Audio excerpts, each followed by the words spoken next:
ইরানের সাময়িক যুদ্ধবিরতির ঘোষণায় কিছুটা স্বস্তিতে বিশ্ববাসী। ট্রুথ সোশ্যালে আমেরিকার প্রেসিডেন্ট ডোনাল্ড ট্রাম্প যুদ্ধবিরতি ঘোষণার পর ইরানে হামলা বন্ধ করেছে দেশটির সামরিক বাহিনী। হোয়াইট হাউসের বরাতে এমনটাই জানাচ্ছে আন্তর্জাতিক বিভিন্ন গণমাধ্যম। ইরানের সর্বোচ্চ নেতা মোস্তফা খামেনিও তার বাহিনীকে পাল্টা হামলা স্থগিত করার নির্দেশ দিয়েছেন বলে জানিয়েছে দেশটির রাষ্ট্রীয় গণমাধ্যম।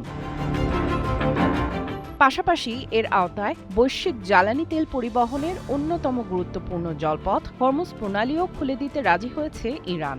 আন্তর্জাতিক বিভিন্ন গণমাধ্যম জানাচ্ছে, এই যুদ্ধবিরতির জন্য কৃতিত্ব দাবি করছে দুই দেশই। ইরানের সাথে যুদ্ধবিরতিকে আমেরিকার জন্য পূর্ণাঙ্গ ও নিরঙ্কুশ বিজয় হিসেবে ঘোষণা করেছেন প্রেসিডেন্ট ডোনাল্ড ট্রাম্প। বুধবার ফ্রান্সের বার্তা সংস্থা এএফপিকে দেয়া টেলিফোন সাক্ষাৎকারে তিনি এই দাবি করেন। মূলত যুদ্ধের কারণে বন্ধ হয়ে যাওয়া হরমুজ প্রণালী ইরান আবারও খুলে দিতে রাজি হওয়াকে অন্যতম বিজয় হিসেবে দেখছেন ট্রাম্প।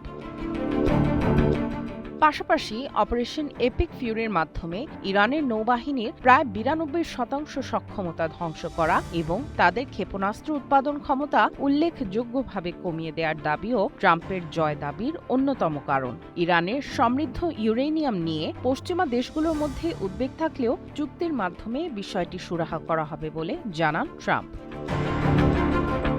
তবে ট্রাম্পের বিজয় ঘোষণার আগেই এই যুদ্ধবিরতিকে নিজেদের ঐতিহাসিক জয় হিসেবে অভিহিত করেছে তেহরান। বুধবার এক বিবৃতিতে ইরানের সুপ্রিম ন্যাশনাল সিকিউরিটি কাউন্সিল জানায়, ইরানকে ধ্বংস করার যে হুমকি ওয়াশিংটন দিয়েছিল তা সম্পূর্ণ ব্যর্থ হয়েছে। বিবৃতিতে বলা হয়, ইরানি জাতির বিরুদ্ধে কাপুরুষোচিত, অবৈধ ও অপরাধমূলক যুদ্ধে শত্রুরা পরাজয় বরণ করেছে এবং ইরান এক মহান বিজয় অর্জন করেছে।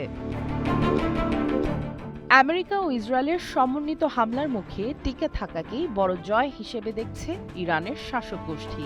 10 দফা প্রস্তাবের মাধ্যমে ইরান আমেরিকার উপর বেশ কিছু শর্ত চাপাতে পেরেছে, যার মধ্যে রয়েছে সব নিষেধাজ্ঞা প্রত্যাহার এবং মধ্যপ্রাচ্য থেকে আমেরিকার সেনা প্রত্যাহার। হরমুজ প্রণালীতে চলাচলকারী জাহাজ থেকে টোল আদায়ের প্রস্তাবের মাধ্যমে বিশ্বমঞ্চে নিজেদের গুরুত্বপূর্ণ শক্তি হিসেবে তুলে ধরছে তেহরান। ইরানি কর্মকর্তারা মনে করছেন, ডোনাল্ড ট্রাম্পের এক রাতেই ইরানকে ধ্বংস করার হুমকি সত্ত্বেও ইরান তার অবস্থান থেকে সরেনি, কিন্তু আমেরিকা শেষ মুহূর্তে হামলা স্থগিত করতে বাধ্য হয়েছে। সামিয়া জান্নাহ, ওয়ান ইন্টারন্যাশনাল ডেস্ক।